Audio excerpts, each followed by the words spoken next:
کہ شیعہ حضرات جو ہیں وہ اصحاب کو نہیں مانتے، لہٰذا میں اہل تشیع کی طرف سے صاف اعلان کرنا چاہتا ہوں، اور ہر ہمارا عالم دین اسی طرح سے ہی اعلان کرتا ہے کہ ہم اصحاب کرام، وہ تمام اصحاب کرام جو پیغمبر اسلام صلی اللہ علیہ وآلہ وسلم کے عاشق تھے، وفادار تھے، جنہوں نے اپنی جانوں کو قربان کیا، اپنے مالوں کو قربان کیا، اپنے بچوں کو قربان کیا، ہم ان اصحاب کا دل سے احترام کرتے ہیں، بلکہ ہم ان کے قدموں کی خاک خود کو سمجھتے ہیں۔ یہ ایک غلط فہمی ہے قبلہ، جو ایسے جلسوں میں دور ہونی چاہیے کہ شیعہ حضرات اصحاب کو نہیں مانتے، ہرگز ایسا نہیں ہے، بلکہ قبلہ اصحاب کرام کا جتنے اصحاب ہیں جنہوں نے قربانیاں دی ہیں اسلام کے لیے، ہم سبھی کا احترام کرتے ہیں، مگر بات جو ہے فقط چند اصحاب کی ہے کہ جنہوں نے پیغمبر اسلام کی توہین کی، ہم انہیں صحابی نہیں مانتے، کیونکہ صحابی کا احترام جو ہے وہ پیغمبر اسلام کی وجہ سے ہے۔ اگر کوئی نبی کا احترام نہ کرے یا نبی کی آل کا احترام نہ کرے، اہل بیت کا احترام نہ کرے، ہمارے عقیدے کے مطابق وہ صحابی کی تعریف میں صحابہ میں شامل نہیں ہوتا۔ اور یہ میرے ہاتھ میں آپ کی سب سے اہم کتاب ہے، یہ صحاستہ بھی سامنے ہے، اگر کسی بھی میری بات میں شک ہو تو آپ ان کتابوں میں دیکھ سکتے ہیں کہ صحیح بخاری ہے یہ، اور کتاب فضائل اصحاب النبی میں آپ دیکھیے، یہ آپ ہی کی کتاب ہے، سارے مسلمانوں کا اتفاق ہے کہ قال نبی صلی اللہ علیہ وسلم نے فرمایا فاطمہ سیدۃ نساء اہل جنہ۔ کسی مسلمان کو شک نہیں، جیسے آپ نے بھی فرمایا کہ حضرت فاطمہ الزہرا سلام اللہ علیہا سیدہ ہیں، ان کا مقام یہ ہے کہ پیغمبر اسلام فرماتے ہیں کہ وہ تمام جنت میں جانے والی خواتین کی سردار ہیں، بزرگ ہیں، شہزادی ہیں۔ اور یہیں پر اسی صفحے پر دوسری حدیث ہے کہ اللہ کے رسول فرماتے ہیں کہ فاطمہ تو بضعۃ منی، فاطمہ میرے جگر کا ٹکڑا ہے، اور جنہوں نے ان کو غضبناک کیا انہوں نے مجھے غضبناک کیا۔ دو حدیثیں یہ صحیح بخاری سے آپ کے سامنے قبلہ، جس میں کسی مسلمان کو شک نہیں ہے۔ اب ان دو حدیثوں کے بعد ہم یہ بات عرض کرتے ہیں کہ تاریخ سے ثابت ہے کہ کچھ لوگ تھے جنہوں نے پیغمبر اسلام کی زندگی میں پیغمبر پر تہمت لگائی، پیغمبر کا احترام نہ کیا، اور پیغمبر اسلام کے جانے کے بعد انہی لوگوں نے بی بی فاطمہ الزہرا سلام اللہ علیہا کے گھر کو جلایا، جبکہ بخاری کہہ رہی ہے، جو سب سے بڑی کتاب ہے، فاطمہ الزہرا جنت کی شہزادی ہیں، ملکہ ہیں، ان کی عصمت میں بھی شک نہیں، ان کی عظمت میں بھی شک نہیں کہ جنہوں نے ان کو غضبناک کیا، رسول خدا کہتے ہیں انہوں نے مجھے غضبناک کیا۔ لہٰذا یہ حقیقت ہے کہ جن لوگوں نے حضرت فاطمہ الزہرا سلام اللہ علیہا کے گھر کو جلایا ہے، بے احترامی کی ہے، ہم انہیں اصحاب میں شامل نہیں کرتے۔ باقی جتنے اصحاب ہیں ان سبھی کا ہم احترام کرتے ہیں، سبھی کے قدموں کی خاک کو ہم اپنے آنکھوں پر رکھنا ثواب سمجھتے ہیں۔ حضرت ابو ذر غفاری ہیں، حضرت سلمان فارسی ہیں، حضرت عمار یاسر ہیں، حضرت بلال ہیں۔ پیغمبر اسلام کے اصحاب کی تعداد 1,00,000 سے زیادہ ہے، مگر جن لوگوں نے یہ اہانت کی تو ہم انہیں اصحاب میں شامل نہیں سمجھتے۔ مولانا آپ نے بڑی اچھی باتیں کی اور واقعاً اتحاد کی طرف ہمیں متوجہ ہونا چاہیے، اور وہ باتیں یا وہ مسائل یا وہ مشکلات جن کی وجہ سے شیعہ سنی خصوصاً جو مسلمانوں کے دو بڑے فرقے ہیں ایک دوسرے سے دور رہے تھے اور دور ہیں، اور شاید دشمن یہی چاہتا ہے کہ وہ دور ہی رہیں، تو ان چیزوں کو، ان نزاعات کو، ان جدالات کو وہ ان کو ہٹانے کی کوشش کریں۔ جیسے کہ ابھی ہم نے اس موقع پر ایک صحابہ کرام کے متعلق یہ سوال اٹھایا تھا کہ شیعہ حضرات صحابہ کو نہیں مانتے یا ان کی شان میں گستاخی کرتے ہیں یا تنقیص کرتے ہیں یا ان کے فضائل کا انکار کرتے ہیں، تو آپ نے جواباً جو بات کہی ہے وہ بات ایسی نہیں ہے کہ جس سے کوئی ذی عقل انکار کرے، اور جہاں تک صحابی یا صحابیت کا تعلق ہے، لغوی اعتبار سے دیکھا جائے یا اصطلاحی اعتبار سے دیکھا جائے یا مجمل اعتبار سے دیکھا جائے، تو اس میں کوئی شک نہیں ہے کہ صحابی اس سے کہا جاتا ہے کہ جس شخص نے حضور اکرم صلی اللہ علیہ وسلم پر اسلام لانے کی اور ایمان لانے کی سعادت حاصل کی ہو، لیکن اس کے ساتھ ایک شرط اور ہے، وہ یہ کہ صحابی رسول وہ ہے۔ صرف صحابی یعنی ساتھی، صحبت میں بیٹھنے والا۔ صحابی وہ شخص جو انتہائی قریب ہو، یہ عرفاً لغوی اعتبار سے۔ اصطلاحی اعتبار سے صحابی رسول وہ ہے کہ جو رسول اللہ صلی اللہ علیہ وسلم کی ذات مبارکہ کا احترام کرتا ہوں اور آپ کی رسالت کا زبان و قلب و ذہن سے قائل ہو۔ جہاں تک تعلق ہے اس بات کا کہ یہ صحابی رسول جن کی تعداد آپ نے 1,00,000 بتائی اور ہمارے ہاں 1,24,000 کے قریب بتایا جاتا ہے، جتنے انبیاء کرام علیہ السلام کی تعداد گزری ہے کم و بیش 1,24,000، اسی طریقے سے اس انبیاء کرام کی تعداد کے مطابق صحابہ کرام رضوان اللہ علیہ مجمعین کی بھی تعداد تقریباً کم و بیش 1,24,000 صحابہ کرام ہیں۔ خلاصہ یہ کہ وہ تمام کے تمام صحابہ کرام رضوان اللہ علیہ مجمعین جن کو اہل سنت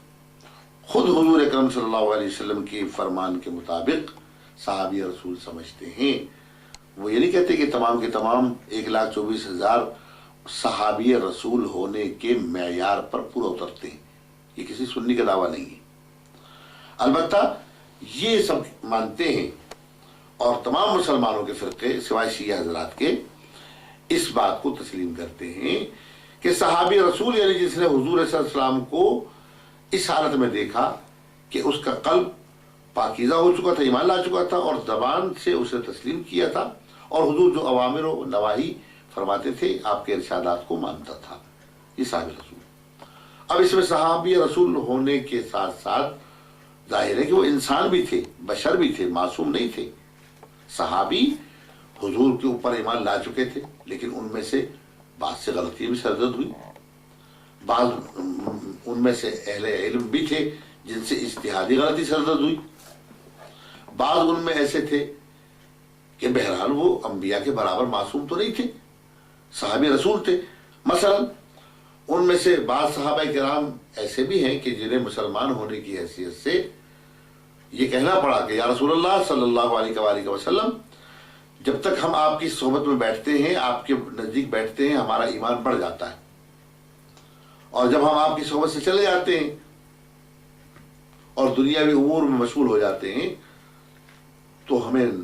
جو ہے ایسا محسوس ہوتا ہے کہ ہمارا ایمان کم ہو گیا ہے، گھٹ گیا ہے. تو حضور صلی اللہ علیہ وسلم نے فرمایا کہ کوئی گھبرانے والی بات نہیں ہے،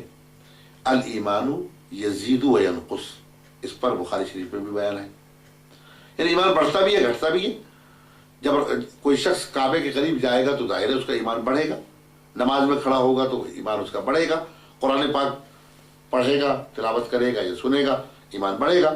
لیکن جب اپنے دنیاوی کاروبار میں بال بچوں مشغول ہو جاتا ہے انسان، توجہ جب اس کی ہٹتی ہے تو ایمان میں ذوق پیدا ہوتا ہے، توجہات میں خلل پیدا ہوتی ہے، اور اسی طریقے سے اس کا ذہن جب مشغول ہوتا ہے تو ایمان کی طرف توجہ جب کم ہوتی ہے تو اس کا درجہ بھی کم ہو جاتا ہے. اسی طریقے سے قرآن کریم میں جتنے اوامر ہیں، نواہی ہیں، بعض ہو سکتا ہے مسلمان ہونے کی حیثیت سے قیامت تک، چونکہ یہ اسلام کے احکام قرآن کریم میں جو بیان کیے گئے، رسول اللہ صلی اللہ علیہ وسلم کی سنت و احادیث و روایات میں قولی ہو یا فعلی ہو یا تقریری ہو، اس میں بیان کیے گئے، تو یہ احکامات تو قیامت تک کے لیے ہیں. مثلا حدود کے احکام ہیں، عبادات کے احکام ہیں، معاملات کے احکام ہیں. اسی طریقے سے یہ احکامات قیامت تک کے ہر مسلمان پر نافذ ہیں، لاگو ہیں. تو کیا یہ احکامات صحابہ پر لاگو نہیں تھے؟ قرآن کریم کی جو آیات ہیں، اگر کوئی غلطی کرتا ہے، اگر کوئی گناہ صغیرہ کرتا ہے، گناہ کبیرہ کا مرتکب ہوتا ہے تو یقیناً اس کو سزا ملے گی. اب سزا ملے گی تو قیامت تک آنے والے ہر مسلمان کے لیے وہ سزا مقرر ہے. اسی طریقے سے کوئی اچھا کام کرے گا تو اس کے لیے انعام و جزا مقرر ہے. تو اگر یہ جزا مقرر ہے قیامت تک آنے والے انسان کے لیے، تو ظاہر ہے کہ حضور علیہ السلام کے زمانے سے لے کر کے شروع ہوئی. تو اگر قرآن کریم کے جو احکامات ہیں ان میں جہاں جزا و انعام ہے وہاں سزا بھی تو ہے. حدود نافذ کی گئی. مثلا حضور صلی اللہ علیہ وسلم کے زمانے میں چور کے ہاتھ کاٹے گئے، زانی پر جو ہے حد جاری کی گئی، شرابی پر کوڑے لگائے گئے، آیا ہے شریف میں. تو قبلہ مولانا صاحب، یہ صحابہ کرام جو تھے ان میں بعض ایسے مقصر بھی تھے، باوجود صحابی ہونے کے، رسول اللہ صلی اللہ علیہ وسلم کے زمانہ دیکھنے کے، بعض اوقات وعدہ خلافی بھی کسی سے ہو گئی، غلط بیانی بھی کسی سے ہو گئی، تو ان پر جو ہے قرآن و حدیث کے مطابق جو سزا قاضی نے مقرر کی انہیں برداشت کرنی پڑی اور اس سزا کو بھگتنا پڑا. تو ہم اہل سنت والجماعت یہ کہتے ہیں کہ ہم صحابہ کے متعلق یہ ہرگز نہیں کہتے کہ وہ صحابی رسول ہونے کا مطلب یہ ہے کہ وہ معصوم ہیں. وہ معصوم نہیں تھے. ہمارے اہل سنت والجماعت کے نزدیک صرف انبیاء کرام علیہ السلام، جن کے سرور و سردار خاتم النبیین سیدنا محمد رسول اللہ صلی اللہ علیہ وسلم ہیں، یہ تمام کے تمام انبیاء معصوم ہیں. ان کے علاوہ کوئی شخص اہل سنت کے نزدیک معصوم نہیں ہے. لہذا صحابہ کرام کے معصوم ہونے کا سوال نہیں پیدا ہوتا. لہذا ہم تمام صحابہ کرام کو ایک برابر بھی نہیں سمجھتے. ان میں سے بعض کے ایمان افضل ترین مراتب پر تھے، ان کا درجہ بہت اعلیٰ تھا. بعض ان میں کاتبان وحی تھے، بعض ان میں عشرہ مبشرہ ہیں، وہ 10 صحابی جن کو حضور نے فرمایا، نام لے کر فرمایا کہ یا فلان انت فی الجنہ، یا فلان صحابی انت فی الجنہ، یا فلان انت فی الجنہ، جن میں حضرت علی کرم اللہ تعالی وجہ الکریم بھی شامل ہیں. ایک ایک کو آپ نے فرمایا کہ تم جنتی ہو، تم جنتی ہو. جس میں حضرت عثمان غنی ذی النورین بھی شامل ہیں رضی اللہ تعالیٰ عنہ. تو کہنے کا مقصد یہ ہے کہ یہ صحابہ کرام جن کے متعلق آپ فرما رہے ہیں کہ جنہوں نے رسول کی اطاعت نہ کی ہو، یا قرآن و سنت کے خلاف بغاوت کی ہو، یا ان سے کوئی جرم سرزد ہو گیا ہو یا گناہ سرزد ہو گیا ہو، تو آپ نے کوئی نئی بات نہیں کہی. اہل سنت بھی اس بات کو تسلیم کرتے ہیں. لیکن جہاں تک آپ یہ کہتے ہیں کہ انہوں نے حضور علیہ السلام کی شان میں گستاخی کی، تو اس کا مطابق تو قرآن کریم کی آیات موجود ہیں